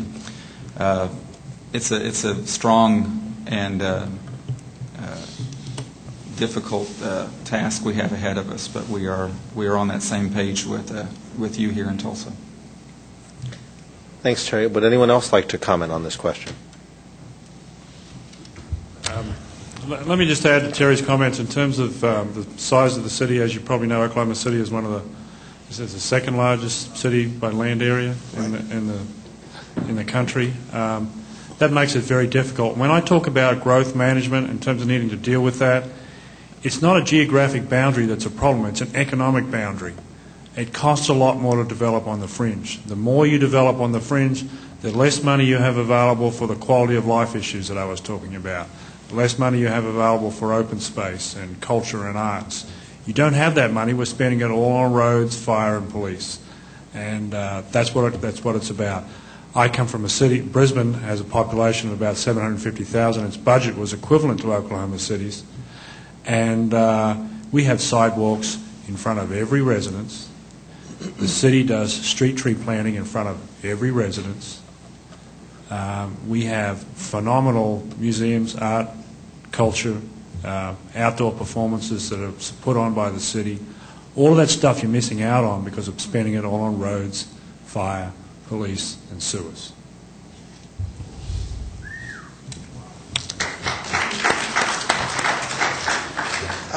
Casey, how is tonight's topic relevant to the interests of young professionals? It's a good question. That's why I asked it. Yeah, thanks, Ken. Well, I think I could answer that with another question. Basically, what do you want? What do you want Tulsa to become?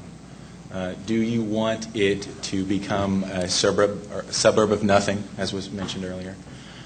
Do you want it to continue to drive talented young people away? I'm sure that we all have members of our family that or grew up here, went to school, and moved away, moved to Austin, moved to Seattle, moved to Dallas even. Maybe they moved to Oklahoma City for those 10,000 jobs. I don't know. But they're not here anymore, and they're leaving by the thousands every year. So the reason that it is important to our mission at YP Tulsa, and our mission at YP Tulsa is we're a group of young professionals who have made a conscious choice to make Tulsa our home. We grew up here, or we've moved here. Some of us have boomeranged back here, like myself, after living in another city. And we're committed to Tulsa. Vision 2025, which is a great project, in the year 2025, that's when we're going to be where, if you want to call it the kind of the policymakers and the movers and shakers are right now. I mean, 2025 is going to be our time. And so that is why we are concerned with what is going on here tonight. You can have, there's nothing wrong with Walmarts and Best Buys, and they're great. But you can get those anywhere. So if you want Tulsa to continue to drive young professionals away, then continue the urban sprawl. Continue making it like any other city in America. Continue destroying what is uniquely Tulsa and replacing it with some homogenous big box. And that's what'll happen. That's not what we want to happen. That's why we've kind of identified the YP zone in the downtown area. We want to amplify what is uniquely Tulsa and make it a thriving community that young professionals want to move to instead of away from. So that's what we want to do, and it seems to us that the Form-Based Codes Initiative speaks directly to what we want to accomplish. So that's why it's important to us. Thank you, Casey.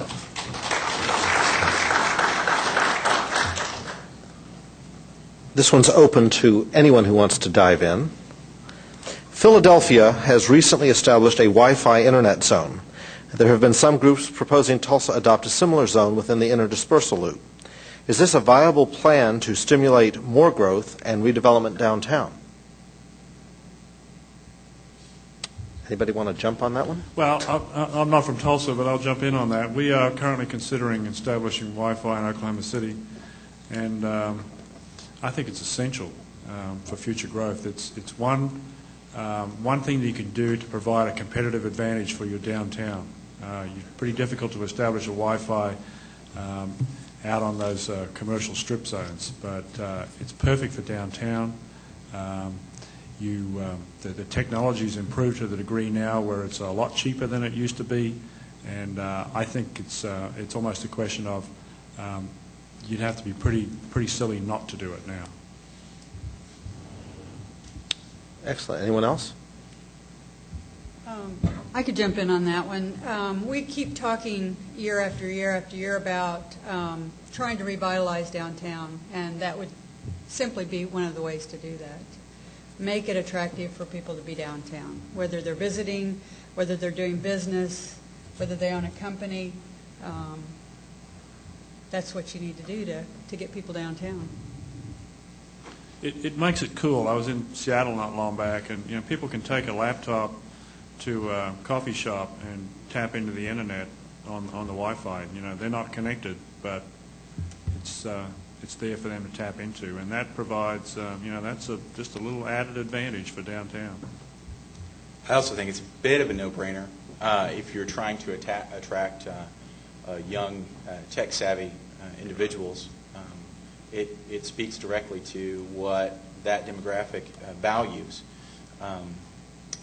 One of the great assets of Tulsa that I didn't learn about until recently was that we sit on what's commonly referred to as the Ring of Fire, which is basically giant data pipes that flow across the country. Tulsa happens to sit right on that. What an amazing asset. How many people know about it? I don't know, but if we want to develop tech, if we want to develop biotech, research, if we want to make the best use of this wonderful facility here in the University of Tulsa, we've got to, I think, get more involved with that, and Wi-Fi downtown is, I think, a perfect manifestation of that. Great. Wayne. Are you ready, Wayne? Oh, yes. I'm sorry. Please explain, in 2 minutes or less, the evolution and or history of PUDs in Tulsa. Well, I'm probably the appropriate one to ask since I've been around for more than 35 years doing simply the task that I'm doing now. Perhaps more of my career was in private consulting, but I did start out as the city planner in the 70s, and that's when the PUDs were developed. The predecessor to PUDs, many people may not realize, was called a community development project. The community development project was administrated through the Board of Adjustment. In 1970, the zoning code was changed to allow plan unit developments, and so actually the PUD was first brought to bear in 1970, and that's when it became a part of the zoning code.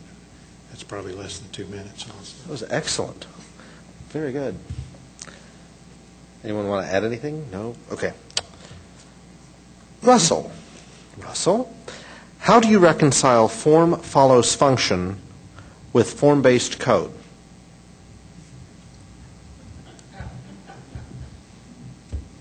I'm not quite sure how to answer that one. Form follows function. I don't think there's a following there. I think form and function are integrally linked. I mean, you have to consider both at the same time.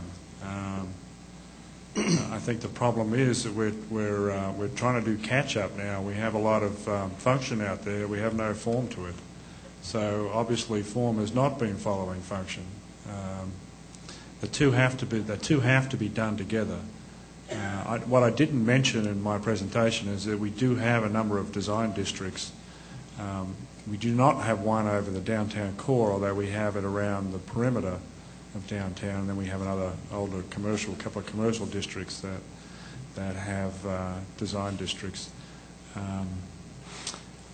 They are having an impact, but they certainly would benefit from a more form-based approach to things. One of the difficulties we found is in areas that have got an eclectic mix of architectural styles, it's hard to develop a compatibility. We have one developer who tried to blend all of them together, and it didn't quite work that well, and so you have to be careful about that. Not bad. Thank you. That's a pretty good answer. All right, to all of you, so we can take this in order or however you want to do it. Where does change have to come from? What, in your opinion, is the city of Tulsa / mayor doing, and how can the city help lead this change?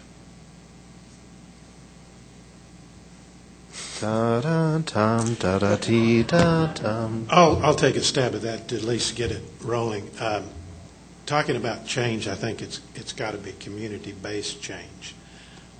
Yes, there needs to be leadership, and there needs to be cohesive leadership among our city government leaders, which is something that's critical if you're going to promote any change. There can't be decisiveness or divisiveness among your city leaders. There has to be agreement. But I can give you one example of something that the Planning Commission tried to initiate just a few months back. That was a change to the sign code.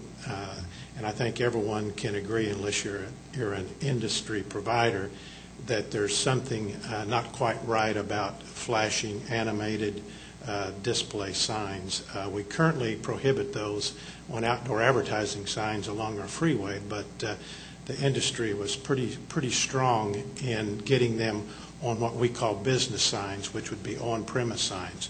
The Planning Commission took it upon themselves to initiate that process. We were absolutely overwhelmed and inundated by industry leaders. The community representative was zero. we had no community support for this, which we felt like was a good initiative. So in my experience, change has to come from the grassroots. It has to come up, it has to have support, then it has to have cohesive leadership support. Okay. I think that the issue of change is probably the primary issue that we're facing and struggling with. The fact is that we as a city are very resistant to change. And we're going to have to do what is needed to enter into the 21st century before it passes us by. You know, the Norman Rockwell era is a wonderful thought, but things are changing, as witnessed to the fact that two of the key principals who are presenting tonight, Russell and Jamie, are from Australia and Britain. Our world is becoming very global, and we've got to become global. That's why the discussion of the Wi-Fi issue is of interest. And the minds that are driving this have to be minds that have been exposed to change, to other areas, other orbits outside of our own. Our situation is that we have been stuck in kind of a vacuum, and now we are in the middle of experiencing tremendous brain drain where some of the best and brightest are reluctantly leaving this place to find life somewhere else. I have 4 children. My children are very well educated.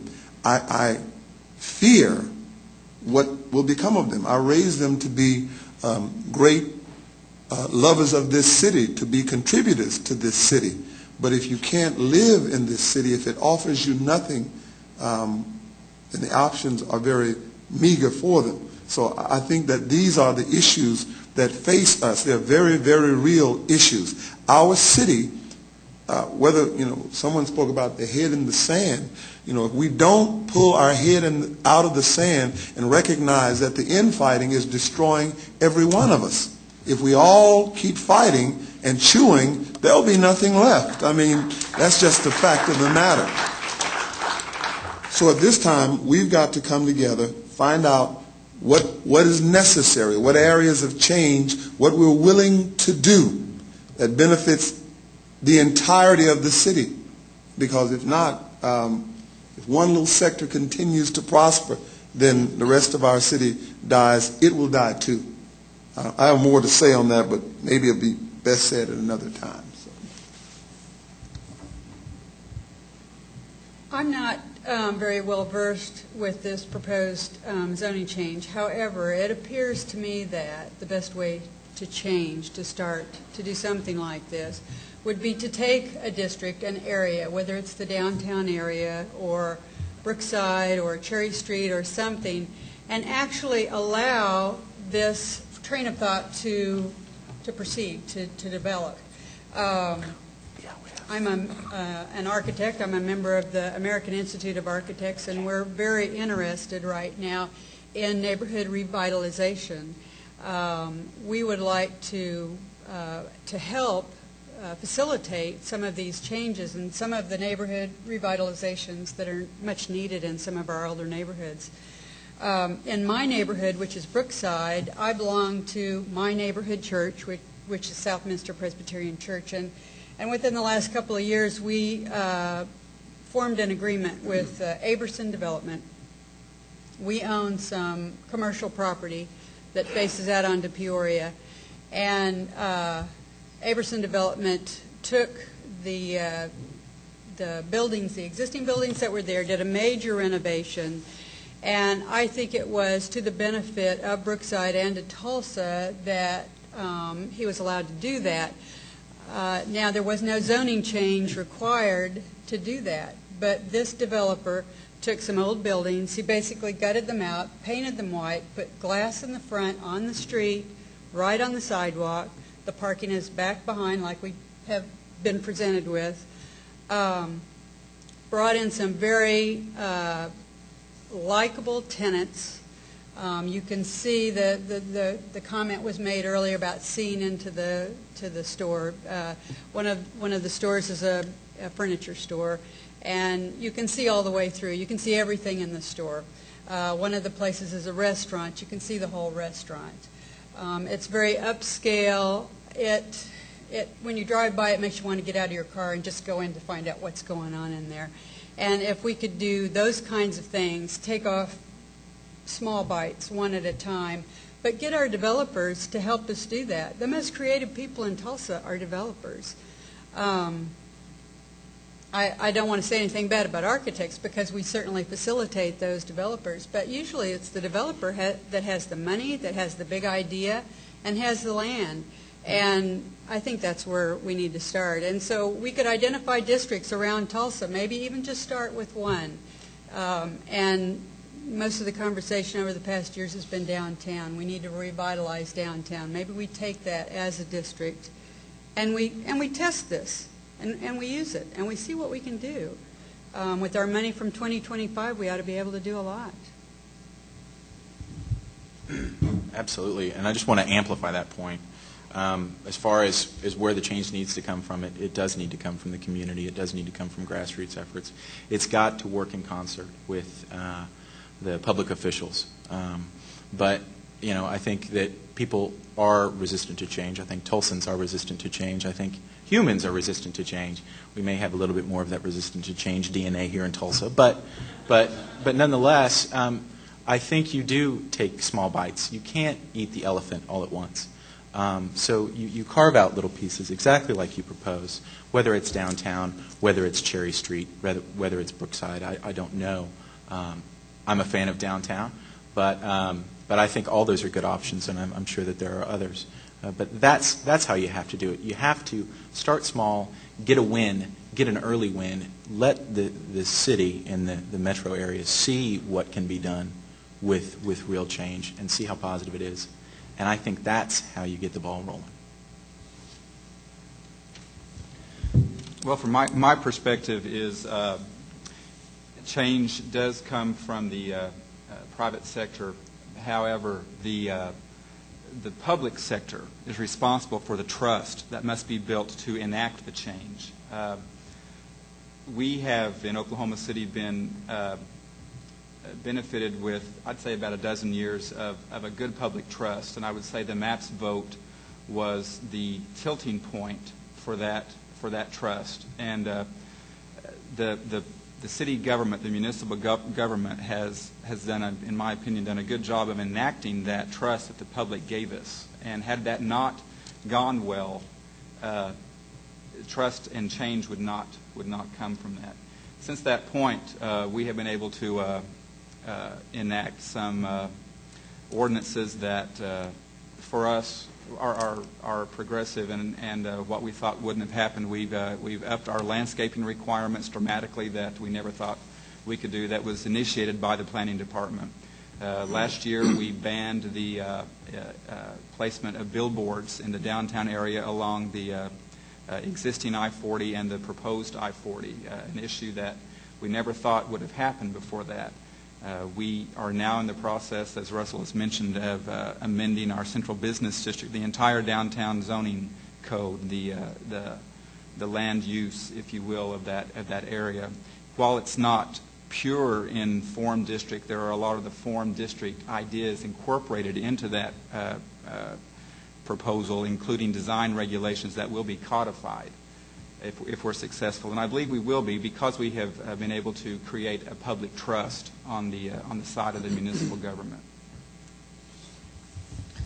The advantage of being last, it's all been said before. However, just to amplify a couple of things, it was said that I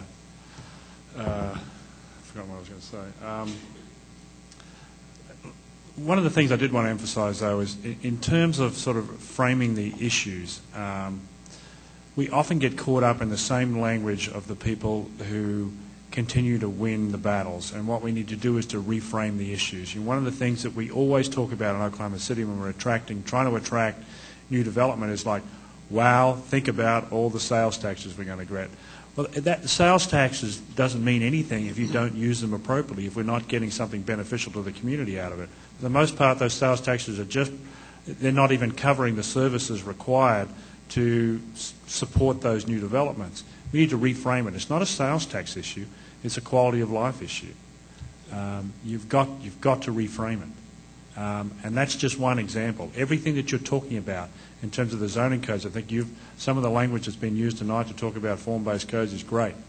That's the kind of language that needs to become the common vernacular, not the status quo. You've got to change the status quo. You've got to change it by reframing the issues. Whatever it is, just say it differently. Thanks.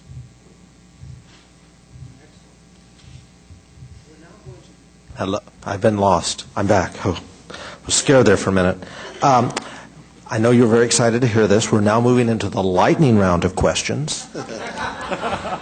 You all have given such wonderful, in-depth answers, and we're going to take about 15 more minutes maximum, and then we'll adjourn for the evening. So, given that the questions just keep pouring in, we're going to try to do about 30-second answers, and I'm going to specifically pick people. And if someone's just got a really burning thing, Ken, I've got to answer this one, then we'll let you do that, okay? All right. We'll give it a shot and see what happens. I'm going to start with Terry. How would more compact developments benefit those on lower incomes? Is it all about gentrification?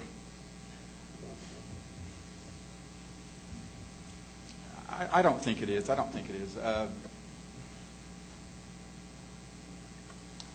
I think you have to incorporate, while zoning and development is for the city at whole, but you have to realize that you have to develop properties and land issues for the city as a whole, including the lower income people.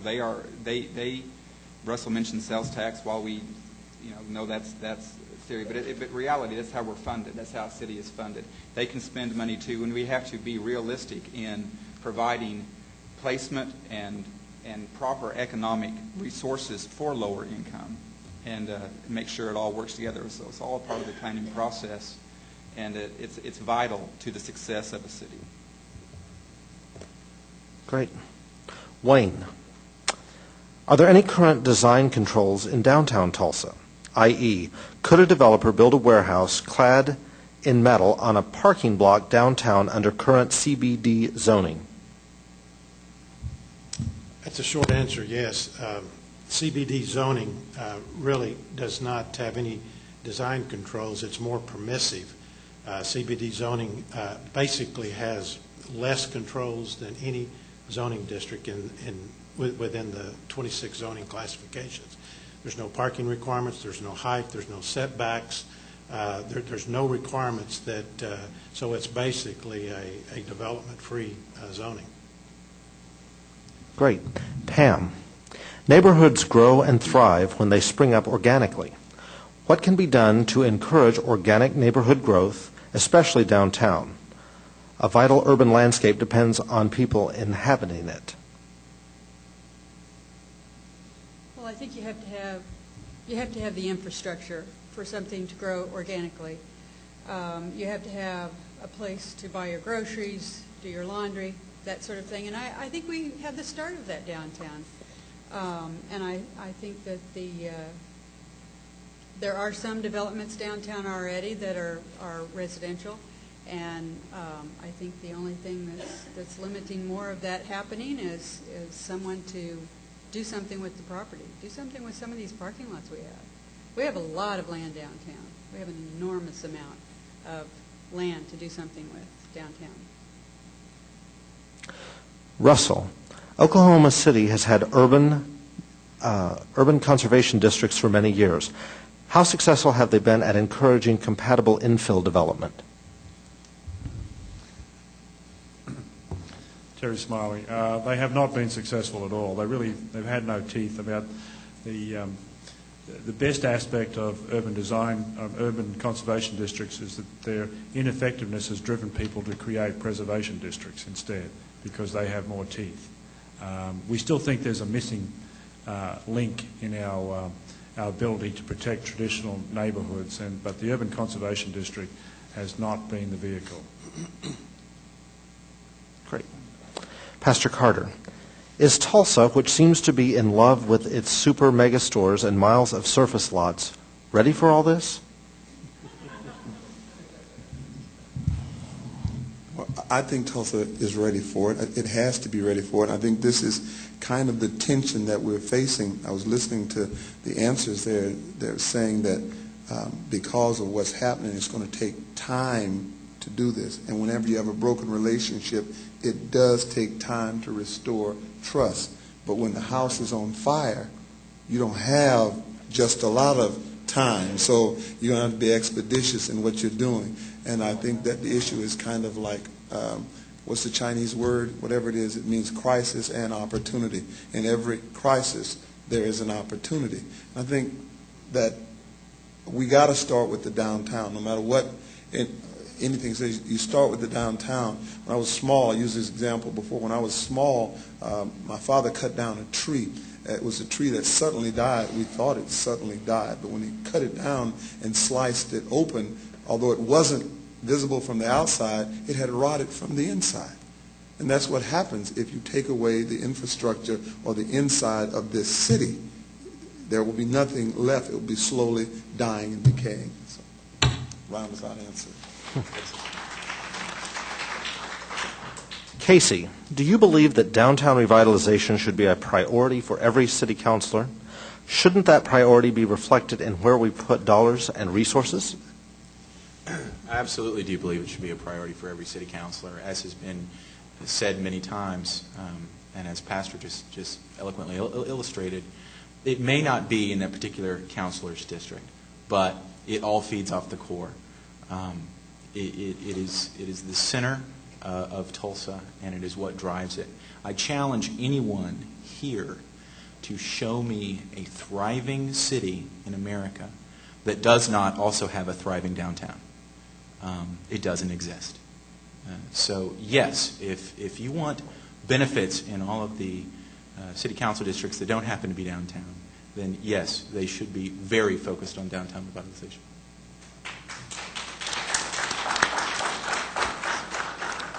We're now moving into our super lightning round because the questions keep coming, and I keep being given the sign that's like, okay, Ken, you've only got 10 minutes. So get ready. Get set. 15-second responses. Here we go. What is the meaning of life? No. Russell, did the Murrah building bombing create the impetus for the citizens to support the MAPS programs and then the rebuilding of downtown? And if so, what does this say about change? Well, MAPS was actually passed before the bombing, so it was this, I hate to say, a serendipitous occurrence with the bombing, but that, I think, enthused people to not only embrace MAPS, but to go beyond that, because they wanted to very clearly send a message that they would not be cowed in Oklahoma City. We were moving forward and nothing would stop us. Short answer. Thank you. Pastor Carter, what about North Tulsa? I think this is a great question. If we remember, the original purpose for zoning back in New York, as I understand it correctly, was to segregate the lower-end fabric developers from the higher-end Fifth Avenue fabric developers, and it's still being used to carry out the same effect in most senses. So I think if we really want to deal with the issues, we've got to deal with some core issues. And again, Russell's statement talked about issues such as education. Till we solve that problem, nothing else matters. And the problem isn't a North Tulsa problem. That's crazy. It's a citywide problem. I challenge any of you to go to any of the schools, take a look at what's going on. The problem is if I have cancer in one part of my body, it's all over my body. I mean, it affects the whole of my body. So it's not a segregated portion of any city. It's the whole.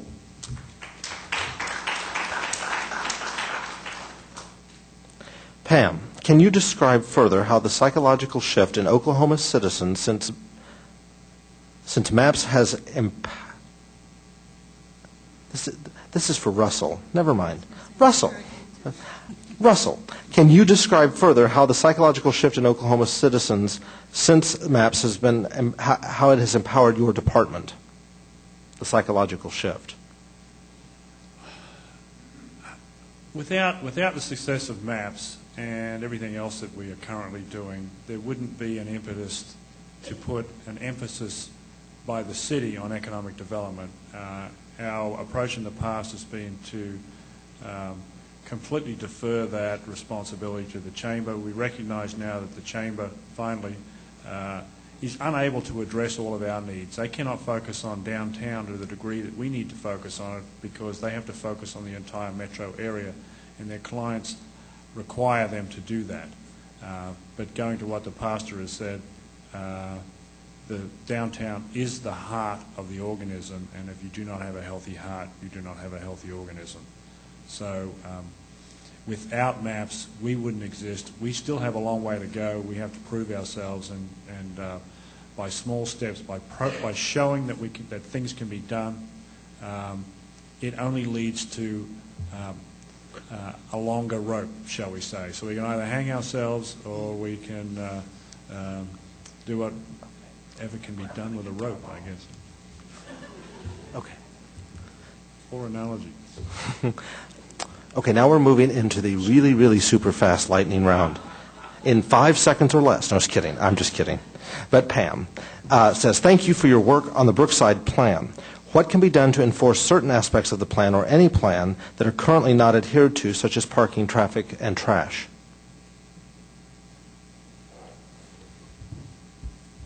Well, actually, there is some funding mechanisms that are going to start picking up where the planning left off. And we are going to start implementing some of the beautification items that were part of the plan. Picking up trash is just a hazard of having a neighborhood with a lot of bars and eating establishments. But I think as the development improves in quality, I think people will take pride in ownership, pride in their place of business and life's area. And I think a lot of those things will take care of themselves. The parking issues are being fixed slowly but surely. There are plans for a parking structure somewhere in Brookside. And as the funding becomes available, those kinds of things will get fixed too. But I'm very optimistic about Brookside. I think it is really on the way up. I think we're down to our last couple of questions. Wayne, much of Tulsa is already developed. How do you see form-based codes working when most development is already completed? I think the answer is exactly what was stated earlier. I forgot who said it, but it should be done in small districts, small infill developments, and I think that it would probably have a chance finding success there. One quick thing I'd like to say. Development is market-driven, not regulation-driven, and that's one of the things that I found not only throughout my career, but it's something that's being brought home very regularly, regardless of what your regulations are. If the market's not there, it's not going to take effect. And so I would think that in Tulsa, as far as my department's concerned, we're open to creative, innovative plans or developments. We feel that we've got the tools presently to handle that. To go to the form base, I think that's probably something that has a lot of merit. I think it needs to be looked at, and I would think that it could be transitioned slowly into our use-based ordinances. So I think it's something that we'll definitely take a look at. Okay, last two questions. Terry, currently how much viable housing is located in downtown Oklahoma City versus downtown Tulsa? I'll have to go on my memory from Tulsa and just perception. Tulsa has more housing than we do. That is a project that we are striving to get. I think we have. We recently have in an area north of Bricktown that's called Deep Deuce. It has just shy of 300 units. We had a residential high-rise tower that has 350 units, and then another suburban style from the late 70s unit over on the west side of downtown that probably has a couple of hundred units. So that is a primary function and target of our office, is to get more downtown housing, and we have many tire kickers coming in, but our local developers are very shy to take the bait, and so we're waiting on someone who's the first one to come in and to set the trend and to keep it going. We have some good prospects out there, but so far Tulsa has been more successful in your inner city than we have in providing housing, both owner-occupied and rental. And the last question to Russell. How do we deal with suburbanites who don't care about downtown and feel money should be spent to widen their roads?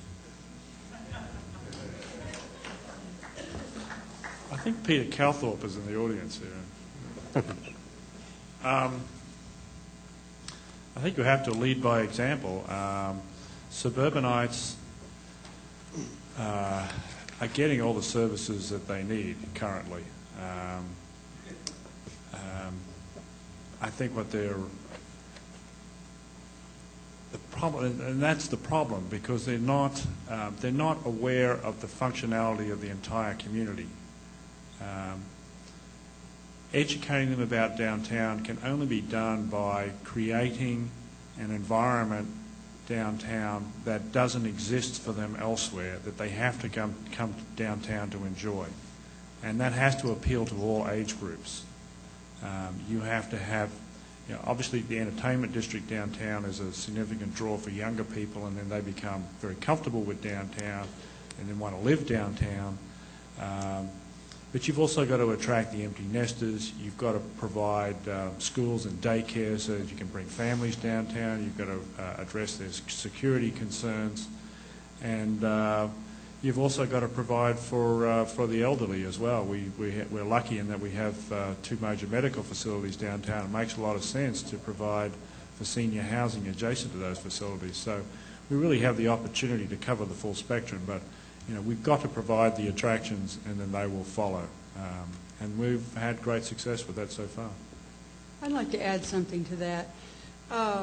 If we give the suburbanites a fast, smooth conduit to get downtown from South Tulsa, East Tulsa, and we don't make them slow down and pay attention to all the neighborhoods between where they live and the downtown area, they can't enjoy Tulsa. I think we need to clog things up. We need to slow things down so they can enjoy Tulsa like the rest of us that live in the inner city do.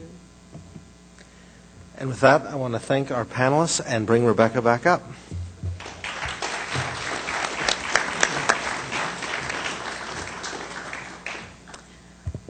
Well, let's all give Kate a hand for a great job as facilitator tonight.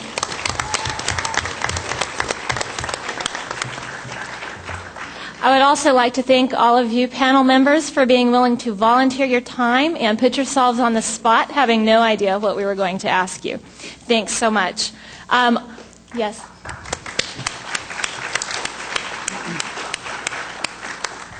And thanks to all of you who stayed with us during a long evening tonight on an absolutely beautiful day.